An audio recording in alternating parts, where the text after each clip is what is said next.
And good afternoon to you. And today it's a big match, bursting with goals. We bring you action from three top games that between them produced 12 goals. In the next hour, you'll see the lot as we bring you Millwall against Charlton. Crawford darting into a position, and so to it is! Almost getting in! Manchester United against Southampton. Law coming to meet him. This is Law trying the back heel for Bobby Charlton. Hennessy forward. And Nottingham Forest against Leeds. And let me add that each game, I think, included a goal of quite classic proportions. We shall take a look at your letters. This week, something of particular interest to Crystal Palace and to West Ham supporters. Our studio guest is Ron Davis, that superb striker for Southampton and Wales. Let's make a start then at Millwall.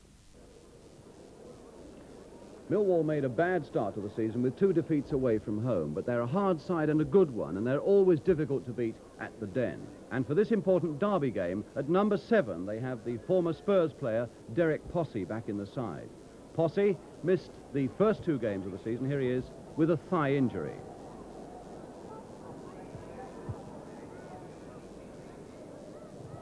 Charlton, meanwhile, have the side that made such a strong run towards promotion last season, a side that I think always plays attractive football, and one which owes a great deal of its strength from the midfield understanding that exists between Alan Campbell, a 21-year-old Scot, here he is, and that experienced Welshman, Graham Moore. Now, a crowd of 20,000 waiting in South London for Mr. Walters of Bridgewater to start the game.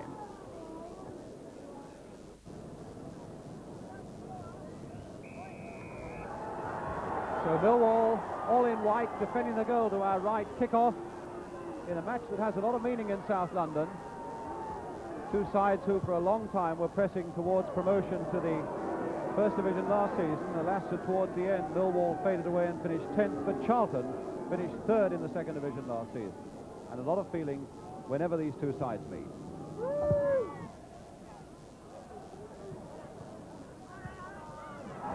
Harry Cripps. Harry Boy, such a favourite here at the Den, looking for Posse. Kinsey covering for Charlton, the number 3.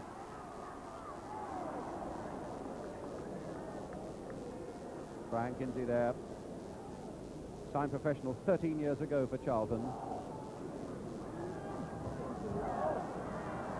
And now a throw to Millwall. Former England player, made his name with Ipswich, Ray Crawford.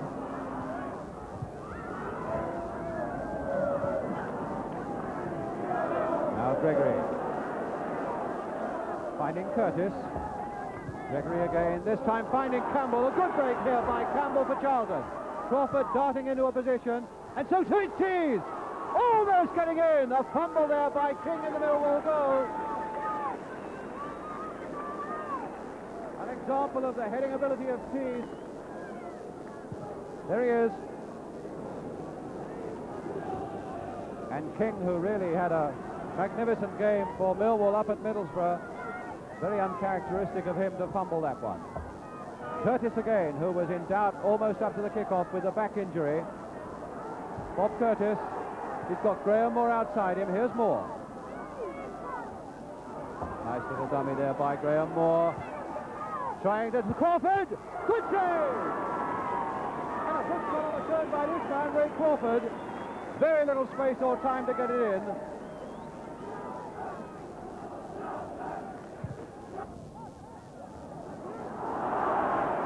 And went there, holding dear back, and quite rightly, Mr. Walters, the referee from Bridgewater, giving a free kick to Millwall.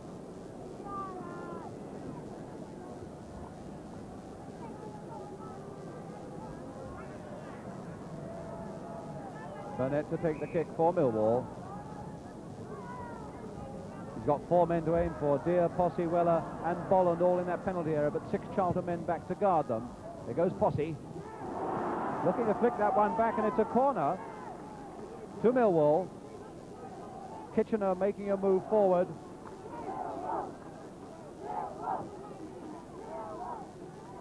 There you see number 5 in the middle of the picture, Barry Kitchener, going towards that Charlton 6-yard box.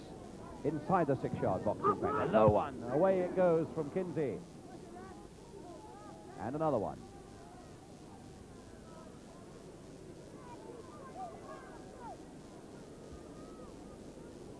Gregory right back there, number 7. Tense moments, this in the Charlton goal mouth. Here comes another low one. Coming right out to Deer again, and another corner. Now, I wonder if he'll vary it this time. He's really had 2 corners, and he's tried 2 low ones, and really hasn't made very much progress with them, Brian Deer. Perhaps he'll float this one. Kitchener still waiting in that 6-yard area. Still a low one. And he almost got another corner out of it, but Gregory managed to save it. Free kick given against Charlton, and Tees not very happy with the treatment he was getting from Burnett. A free kick, in fact. Campbell having taken it. Gregory for Charlton. Curtis free on the right. Moore. Did well there, Moore, taking it away from Weller, finding a bit of space for himself. Free kick to Charlton. Moore again. Campbell right up there. Weller to Cripps. Oh, an acrobatic piece of work there by Curtis, but Posse still there. Number 7, Posse. Still going on, brought down, and it's a penalty. Brought down by Curtis. Posse brought down, and he looks happy with the result. And it's a penalty then to Millwall.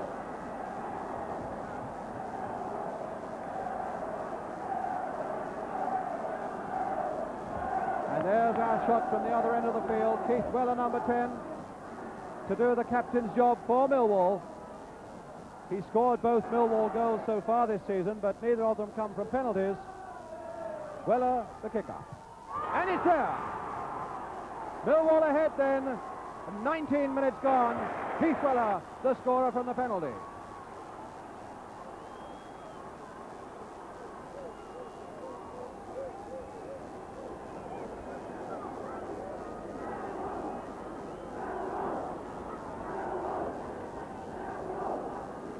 So Millwall ahead through Weller.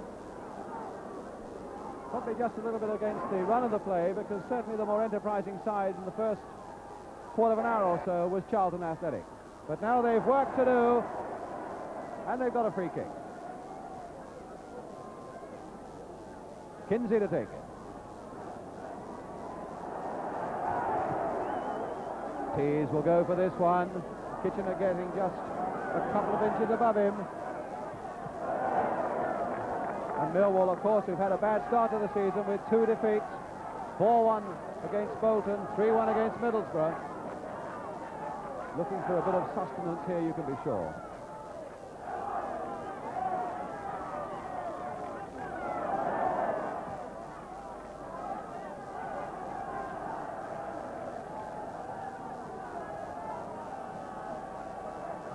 Curtis now with the throw. It looks as though it might be a long one, too.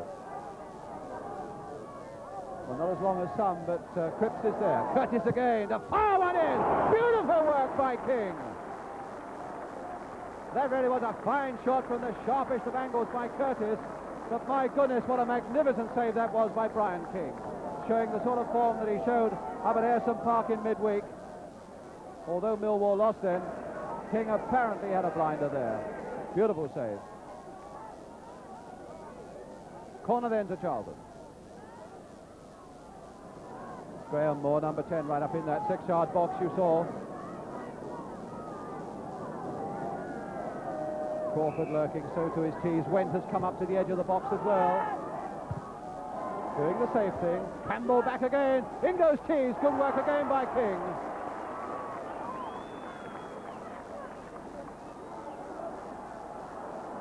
So now it's Bolland to Deer. Peacock, oh, a very, very bad tackle there by Bolland. A very careless tackle indeed by the number 8, Bolland, on the Charlton player.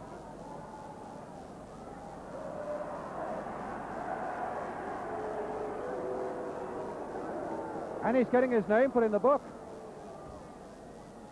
Bolland having his name in the referee's book. And really that was a bad tackle, but a sporting gesture in the end. So it's a free kick to Charlton. In goes Tees. And again, King holding it. Curtis. Oh, a bad slip there by Curtis. Covered by Wentz. Now Tees. Crawford in the middle, but the referee's whistle has gone. I think he's given handball against Matt Tees. And it's Burnett to take it again.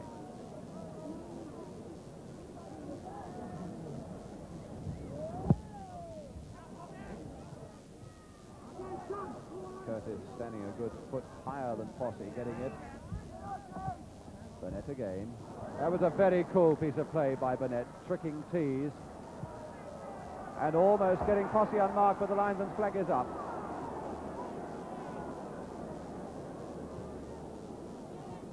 I must say, he had escaped from the Charlton defence, and he was just a yard or so offside. Otherwise, that could have been very, very dangerous indeed for the men in red.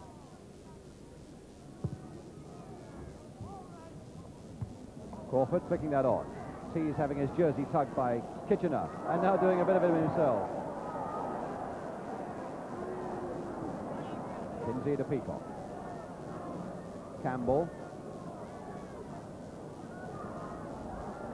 Reeves. Another chance for Kinsey. Tees going for this one, nodding it on, not away by any means there. A chance there for number 8, Crawford. And King is hurt.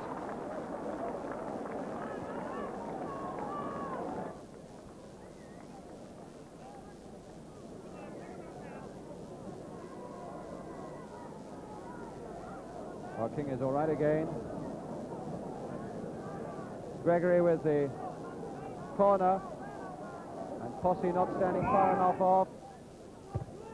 And almost through by Crawford. So King obviously showing no ill effects.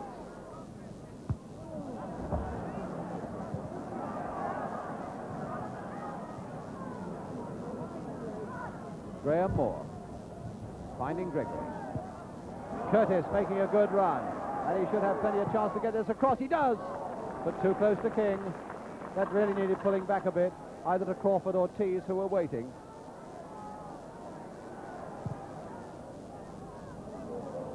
Weller and Posse away. A misunderstanding here in the Charlton defence. Deere is up with him.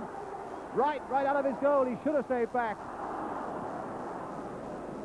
Posse could only have chipped that a little higher. He won't have been very happy with that, because Wright, I would have thought, was incorrect coming quite so far out of his goal. If he could have only chipped it over Wright. Deere was waiting there, virtually with an empty goal. So the whistle then has gone for half-time, with Millwall going in at half-time, a goal ahead with this penalty after 90 minutes by number 10 in white, Keith Weller. But of course the man who's been a hero for Millwall in the first half is their goalkeeper, Brian King. Still to come in this match, highlights of Manchester United against Southampton and Nottingham Forest against Leeds United. But the half-time score here at the Den is Millwall 1, Charlton Athletic 0. We shall be back in just a couple of minutes.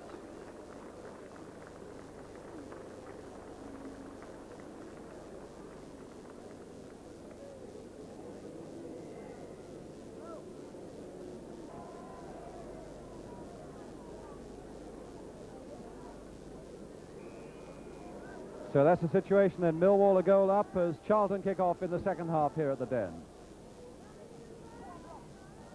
Graham Moore for Charlton, the skipper. And I think really it's with he and Alan Campbell that so many of Charlton's hopes rest in midfield. Tees going up for this one. It seems that Campbell and Moore lost a little bit of their grip that they showed in the first quarter of an hour of the game towards half-time. If they can reassert themselves, then Charlton surely must have chances. But now it's Gregory with the corner then for Charlton Athletic. Paul Wentz gone right up there. What a bad one, though. Deere playing it off very nicely to Posse. Now, has he got the legs of Kinsey? He has indeed. Oh, no. Again, you get the experienced professional. A beautifully timed interception here by Brian Kinsey for Charlton. giving away a corner, but it could have been a lot more serious than that. Dear to take it. Weller standing at the near post for Millwall, perhaps to flick one on. Going past him though, Bolland getting up, but not sufficiently above it to enable him to head it down towards that Charlton goal. Gordon Bolland.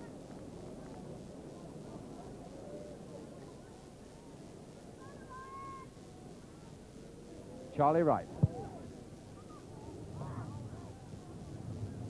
Tees heading it down for Kinsey. Got Peacock outside him.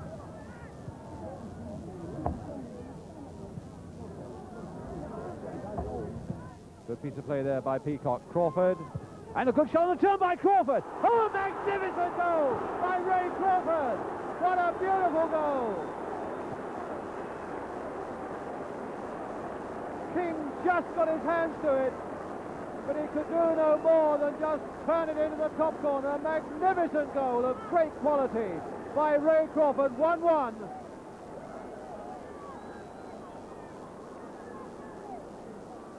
There it is. Ray Crawford makes it 1-1 with just 2.5 minutes of the second half gone. And he looks pleased enough.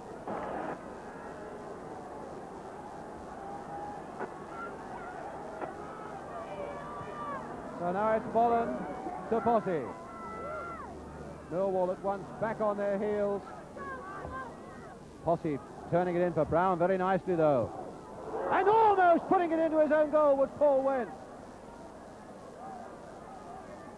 That really was very close indeed. That honestly could have been no more than a foot wide of the post. And he obviously meant to play it a good deal wider than that. Paul Went. Corner then to Millwall. And someone's thrown a shoe onto the pitch.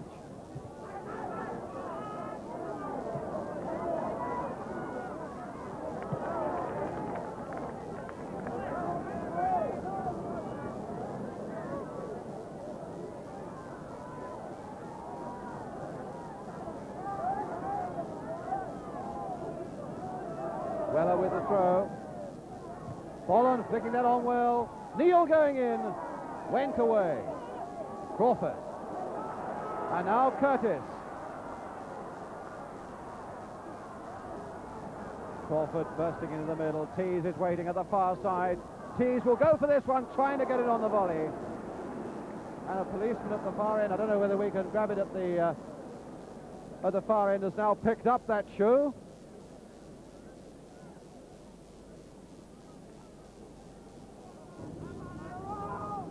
Went. What a dominant game Paul Went has had at number 5 for Charlton. With Burnett. Harassed by Tees all the way. That was a good piece of determined play by this number 9, Matt Tees. Kinsey for Charlton. Crawford calling for it in the middle. Coming towards Gregory, nodding it on.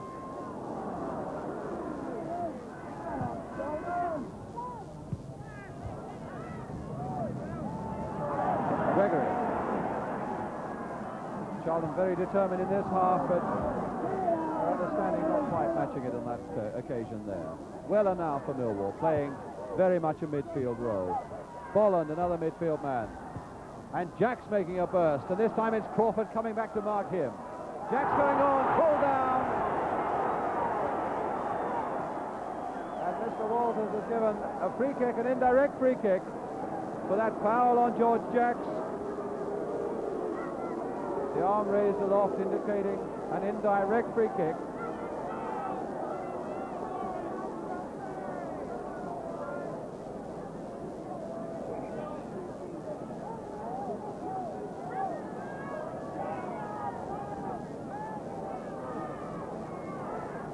The Charlton wall has lined up. Weller to take it. Kitchener's gone right up into the ruck. And he won't be so far from this one. Wright punching away. In goes Brown. Straight in the arms of Wright. That was a bit of luck. And Wright using his elbows there on Kitchener. I don't think Mr. Walters could have seen it.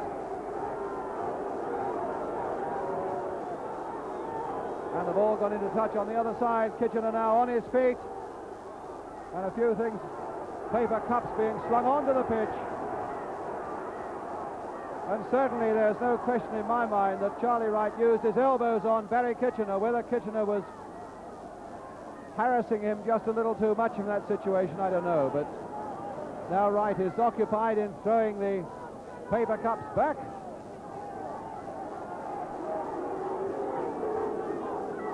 And there's a great surge of supporters, or at least one can really not really call them supporters, around our rostrum at the moment, who are fighting.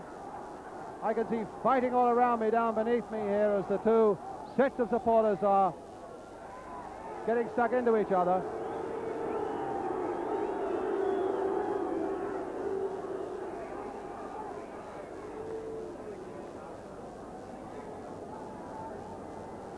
And Mr. Walters coming across now to have a word with the linesman.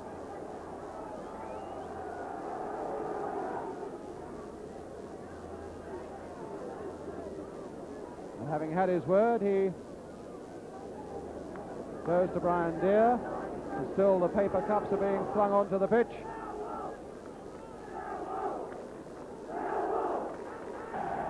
And it looks as though the Millwall substitute is coming on. Eamon Dunphy in the far side, you can see him there, has taken his tracksuit top off.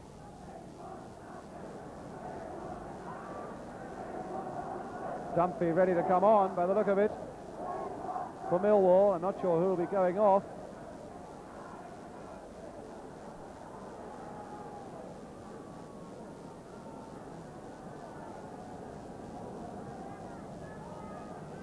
Neil. And now it's Graham Moore.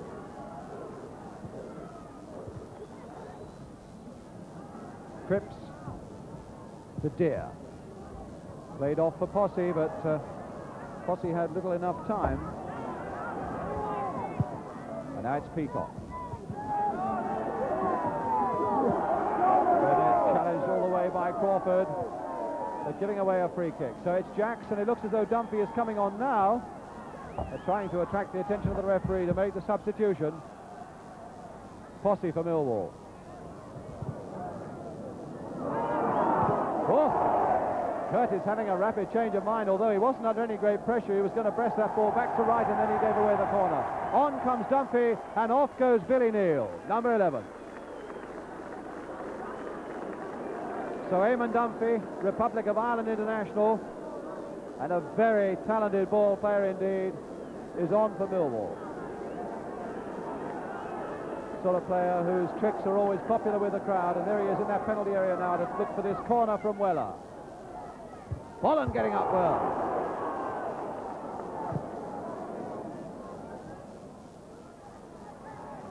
Burnett. Brown. Dunphy's first touch of the ball, and not a bad one either, straight to Brown. Two men in the middle, oh, and he had to pull that one back for Posse or for Deere.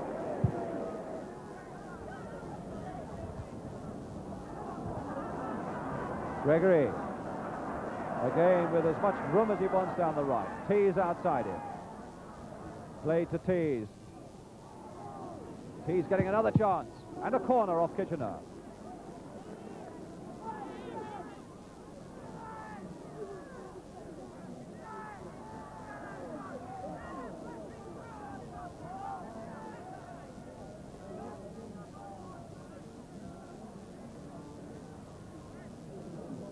Peacock certainly taking his time to get out there to take it. It's hot, but I've no doubt with so little time left that Charlton are very happy to take away a point from the Den. Moore just unable to get to that one. Cripps not really getting it away. Campbell looking to place it back again. Crawford, and he's still onside, and he's very, very slow to try and get past King. That really was a heaven-sent chance for Ray Crawford. I don't think he could have believed his luck that the whistle hadn't gone. He certainly looked as though he may have been offside. Tees.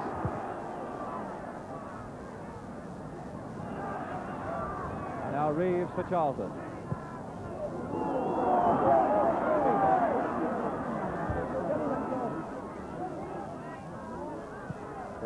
play there by Peacock. Tees going in. Kitchener again dominant there. Deep in defence. Dumphy. Good control, taking that one on his toe. Burnett.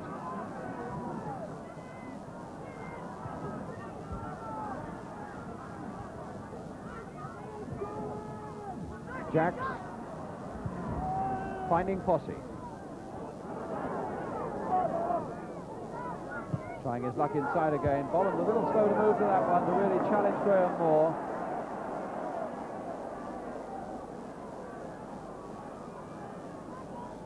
Curtis is making that break down the right. Gregory with the ball at the moment.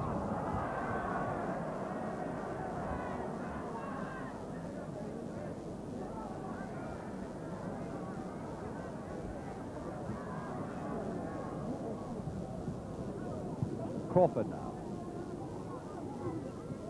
Watched by Burnett, a corner. And with so little time left now, this really must be possibly the last chance for Charlton. Gregory with the corner. Curtis. A dummy to Graham Moore. Oh, well over.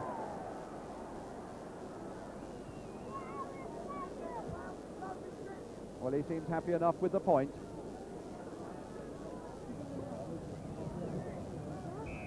And there, in fact, goes the final whistle, with Ray Crawford having equalised in the second half with that magnificent goal for Charlton, with Keith Weller, number 10, having put Millwall ahead from the penalty in the first half. So the final score here is Millwall 1, Charlton 1. So that's how it finished then, 1-1, a point apiece. A tough, dour, but I always thought a very entertaining game. And of course the brightest moment of all was that magnificent equalising goal for Charlton by Ray Crawford just after half-time. Let's have another look at that, this time from our camera behind the goal. Here we see Brian Kinsey. And he's got Peacock outside him, and he's a little pass there to Peacock. And now you'll see that Peacock beats Brown for sheer speed, and Crawford there waiting in the centre. A beautiful shot, King just getting his hands to it, and that's that. It really was a quite superb goal, but Jimmy, as I say, it was a tough game, wasn't it?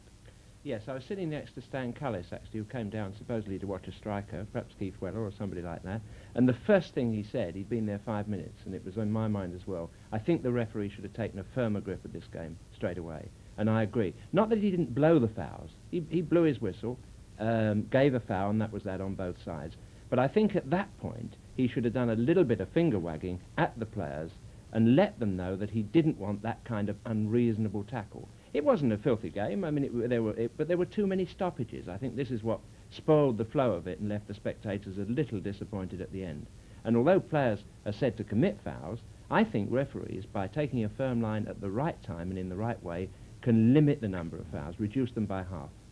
And yet the penalty that he gave, well, after 19 minutes to Millwall, that's in dispute. Certainly so far as Charlton are concerned, their manager Eddie Fermani thinks that it was a harsh decision. Did you agree with that? Well, I think if I'd been managing Charlton, I might have done, but I wouldn't disagree with that penalty. I wouldn't disagree with the decisions that the referee made yesterday, only that I think he should have been firmer early on. Just look at Posse. Here is the penalty coming up. Look at that lovely sprinting action there. Tremendous speed. And he stops Curtis, just slows him down, and then goes on again, and that's what catches him. And you can see there the leg, look, there it is, taking his left leg away, and a lovely theatrical dive, but nevertheless, he would have found it very difficult to have stood up. And of course, it was after that that Posse jumped up and said, look, lads, I've got a penalty, isn't it marvellous?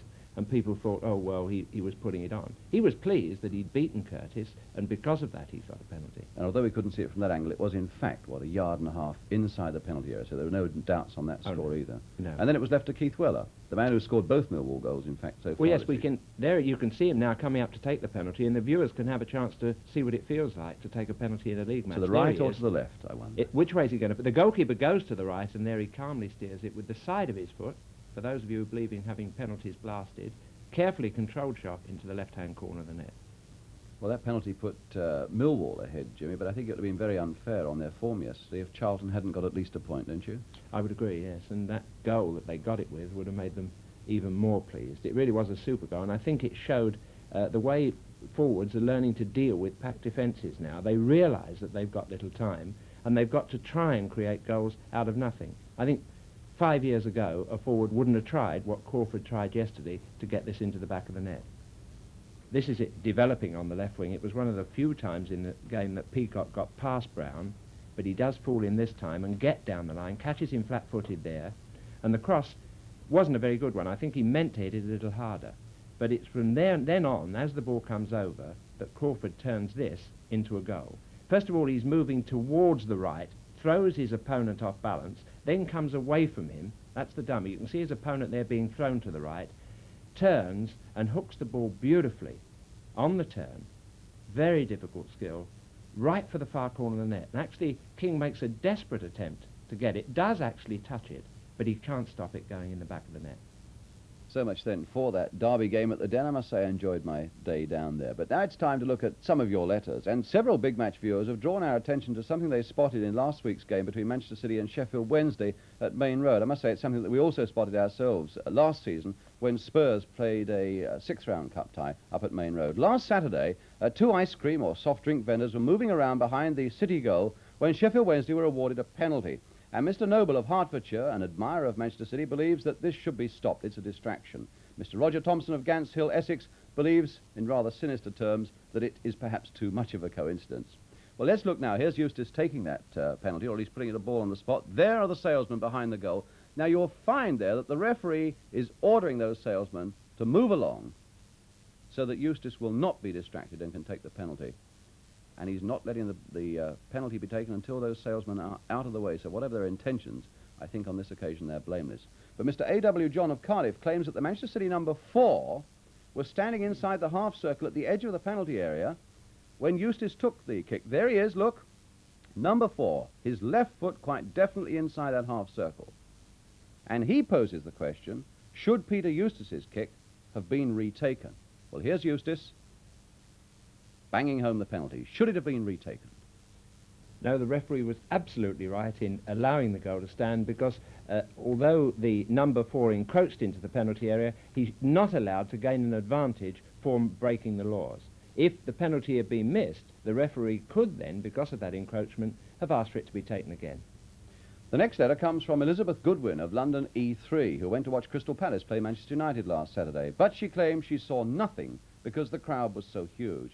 She wonders why the gates weren't closed earlier, why no gates were left open so that she could get out again. She talks of Victorian conditions inside Victorian football grounds, and so we showed her letter to the Crystal Palace chairman, Arthur Waite. His reply: how can gates be open to let people out when 48,000 are trying to get in, says Mr. Waite. We're altering the ground from the Victorian era. That's why we've spent £300,000 on it. From 48,610 spectators, the club have had only 17 complaints, which have been dealt with, leaving 17 satisfied customers. The last letter today comes from Richard Stevens of Battersea. He wants to see, rather, a goal by Ronnie Boyce of West Ham, and really it's not as easy as you'd think, Richard. I checked with Hammer's secretary, Eddie Chapman, who tells me that Ronnie Boyce hasn't scored a league goal, in fact, in the last 2 seasons. But he did get West Ham's winner in the 1964 Cup final against Preston in the last minute. There's Boyce going in with a header. So West Ham win the Cup back in 1964. Now it's time to come to the second match on the big match today, the clash at Old Trafford between Manchester United and Southampton. The pictures come from Granada Television. Your commentator is Gerald Sinstadt, and Manchester United are the side in the darker shirts.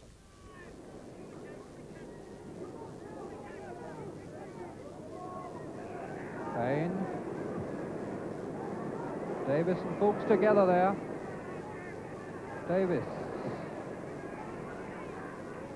Clear the way to Sadler for United. Kidd slipping his man very well there, and McGrath lately pulling him down. Mr. Jennings, the referee from Worcestershire, gives the free kick. McGrath acknowledges his sins.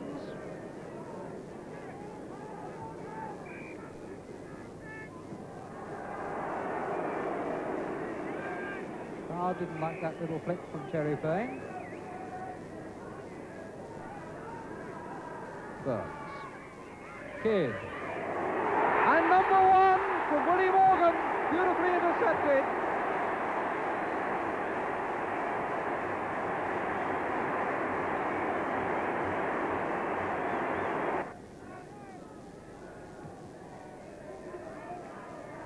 McGrath under that. Fisher to Payne, but Guest beats him to it.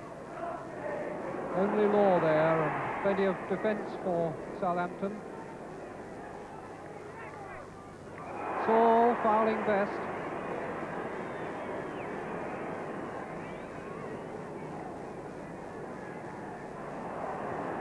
Loose one by Brennan.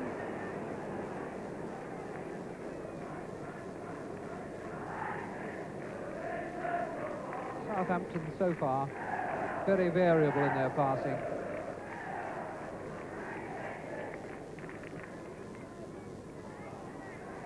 Law, but I don't think Morgan can make that one. That's back to Jerry Kerr.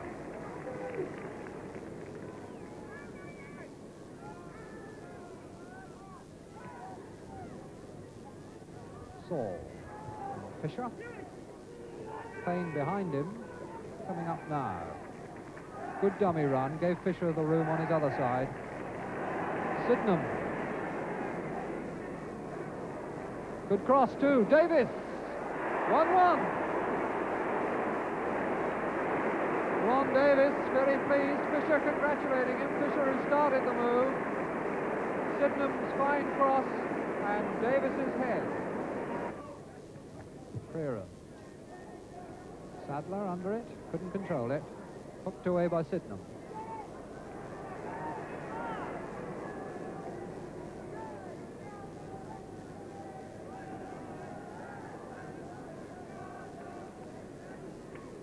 Bill Fuchs.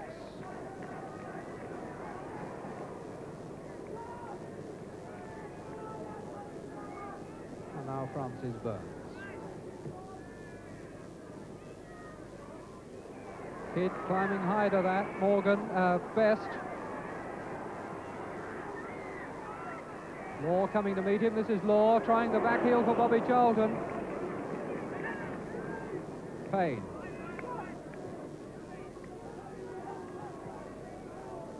Davis back to Payne. Sydenham. 3 men in the penalty area for Southampton. And looking for Davis again, and he's got it again! And it's an own goal. I don't think it could have been stopped from going in, but it's been given. Whether in fact that was Davis's goal or whether it was an own goal is very difficult to say.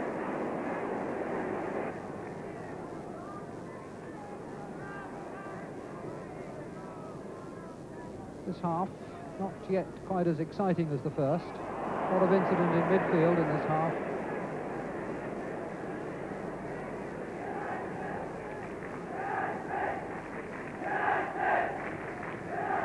Gabriel. Just 2 men with him. Sydenham called for that on the left. Now 3 men in the middle if Sydenham can pinpoint his cross. This is where the danger came from in the first half. Over it comes. Davis there, number 3. Magnificent goal again by Davis, and once more United caught, and Davis comes across to congratulate Sydenham as well he might. How well John Sydenham has flighted these crosses onto Davis's head. Freeran to Best. Morgan going down the right touchline. Charlton through the middle, and Kidd and Law. Charlton. Kidd just beside him. Law offside. Southampton defence moved forward very smartly.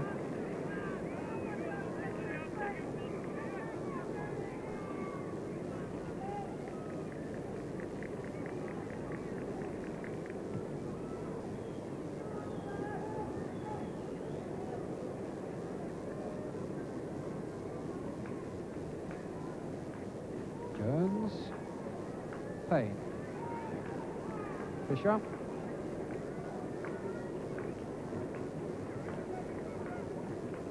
Sadler back to Rimmer.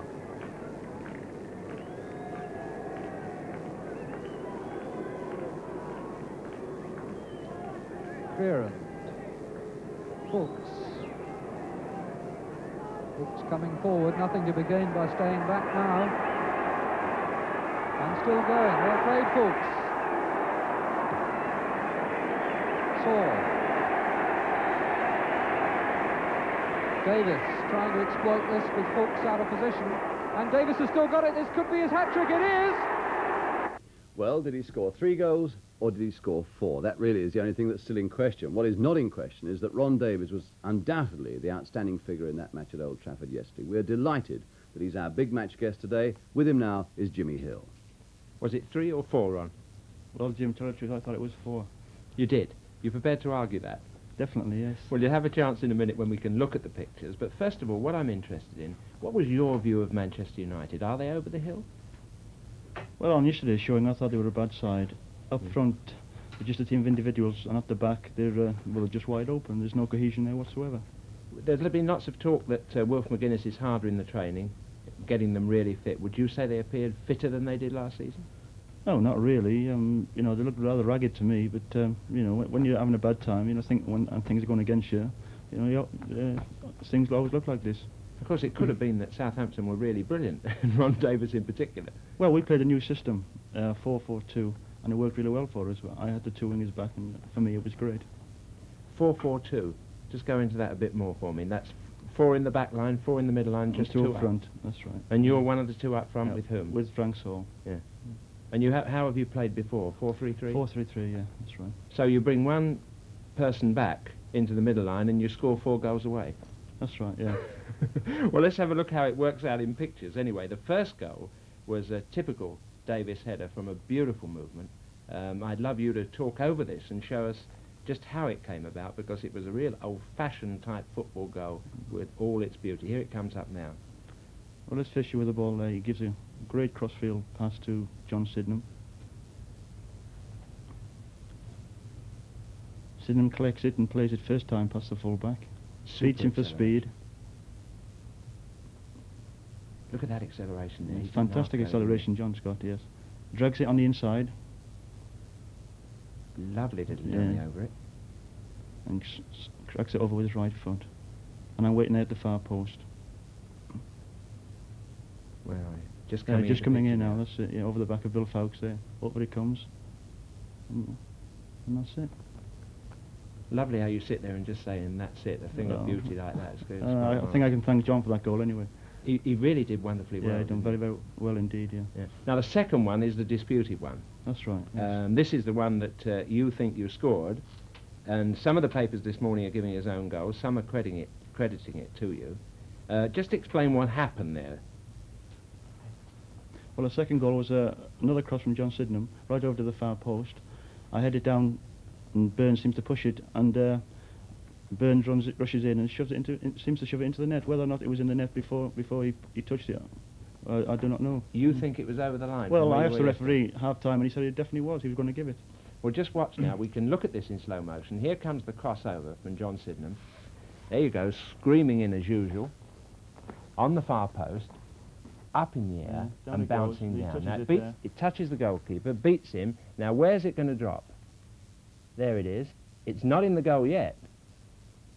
And there is a slight push, I think, from Frank Saul, and a diving Burns scrambling the ball into the net.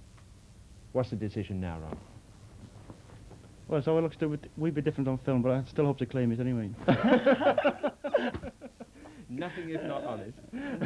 Well, there was no doubt about the goal that came after that anyway. Whether you score 3 or 4, I don't think it's important as the significance of that win for Southampton going into Europe this year. But the goal after that, again, was a far post goal. That's right. Another cross from John Sydenham once again. He had quite a useful game yesterday. Had a very good game indeed, yeah. Terrific. Here he is, out on the line. There he goes, yes. Ready to whip the ball over. And you, as usual, are on the far post waiting to do your job of work. Here it comes. Acceleration again, fantastic. That lovely acceleration. And a beautiful cross. Left foot this time, right in the air. And there you come, a real leap. Little bit of jostling going on there between you and your opponent, but there's no doubt about the ball going into the net at the end. What do you think about that pushing and shoving? Oh, you get this all the time in professional football, don't you? Yeah. Do you think you pushed him a bit there? Not really, no. I just got up at the back of him, you know, and managed to get it in, yeah. I'm rather interested because all those goals were scored on the far post, and we've seen on the big match, and we know these days so many are scored on the near post. Jeff Hurst gets rather more of his headers on the near post. Do you always go to the far post for crosses? I always go to the far post, yes. I don't like going to the near post. I think it's a lot more difficult to get goals on the near post. You do? You prefer yeah. to the old-fashioned system? The old-fashioned system, far post and bang. Well, just let's say we're talking of old-fashioned things. You got the last one by means of an old-fashioned shoulder charge, which was perfectly fair. We're going to see this in quick motion this time, you bursting through the middle to show that you can shoot on goal as well as head. And here it comes now. There's a long ball, you're racing for it. Bit of a shoulder charge. Whoops. Think that was fair? That was very fair, yeah. What about the Southampton side? Are they good enough to win Europe? I know you're in it and you've got a good first round. Well, we've had a bad start to the season. We lost our first 2 matches. Our biggest disappointment was losing to West Brom, first match of the season. We went to Wolverhampton and they're playing well at the moment, you know. And as I say, well, the first 2 games we played a 4-3-3, and on Saturday we reverted to a 4-4-2. Is the new system going to win you a European competition? Well, I hope, we're all hoping so anyway, you know. Ron, I hope it does. For your sake and for Southampton, thank you very much indeed. Thank you. Well, I don't know about you, but I reckon that was 3 goals to Ron Davies and not 4. But a wonderful performance nonetheless, and we're, of course, very grateful on the big match that Ron took the trouble to drive up from Southampton to be with us on the programme. Incidentally, we know well enough what a hawk-eyed lot you big match viewers are. There really is something that you could have spotted today. I just wonder if you have. Now we come to our last match, the visit of Leeds United, the champions, to Nottingham Forest. The pictures this time come from ATV. The commentator is Hugh Johns. Leeds United in all white. Giles. Good ball for Gray. And Eddie Gray deciding that he would catch everybody unawares and try a volleyed shot. Miskick completely. Gray, like Lorimer, can strike a very firm ball.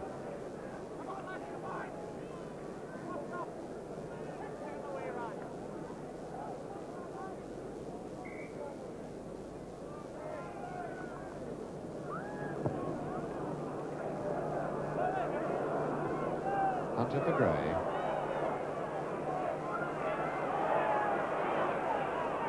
Hunter, shot on. Hennessy heading out.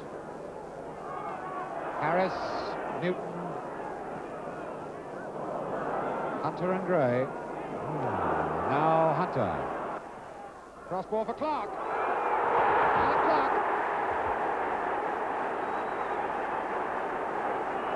Alan Clark, the scorer. His second goal since he joined Leeds United from Leicester. Hennessy. Winfield looks as though he's running into trouble with a lot of white shirts there. Hennessy forward. Chance now for Moore. Hall. A tremendous save then by Sprague, and the excitement was just too much for Colin Hall.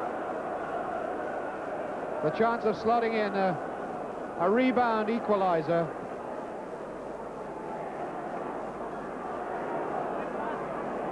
So it's Lorimer now. Jones. Lorimer or Gray. McKinlay, Clark in. Clark down, a penalty. Winfield, the foul on Clark, and Tommy Dawes pointing positively to the penalty spot.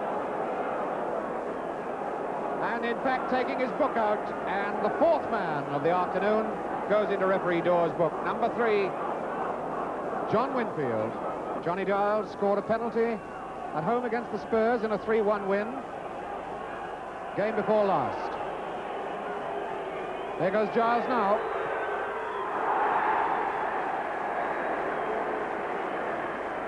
Two-0, Leeds United.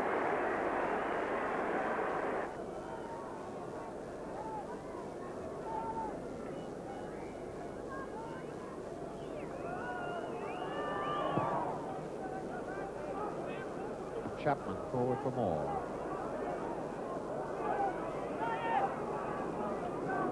Winfield Winfield. Hall. Moore. Lyons. Chance for Newton. Yes! Doesn't give off the foot of Rees. Ronnie Rees. And it's 2-1 now to Leeds United. Free kick by Johnny Giles. We haven't seen the understanding that Leeds have built up between Giles and Bremner. We've seen rather little of it this afternoon. Eddie Gray with a chance. Oh, yes! Oh, that was a sad moment. Eddie Gray.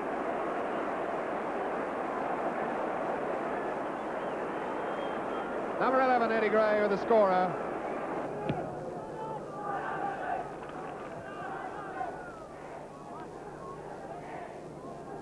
Winfield not getting a free full clearance on the ball.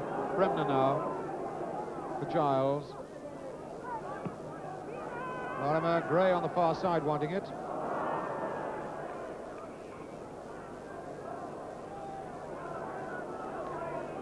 Gray facing Rees. Now Harris. Chance for Lorimer. Wow, what a goal! And that's how it finished there. 4-1 to Leeds United, and I'm sure you'll agree that they look real champions again. That's all, though, from the big match today. Hope you've enjoyed it. There'll be another big match for you, needless to say, at 10-3 next Sunday. Let's finish, though, with the last bit of action. A look at a goal once more that even had Ron Davies out of his seat this afternoon. The goal by Ray Crawford against Millwall yesterday. Good piece of play there by Peacock. Crawford. And a good shot on the turn by Crawford. Oh, magnificent!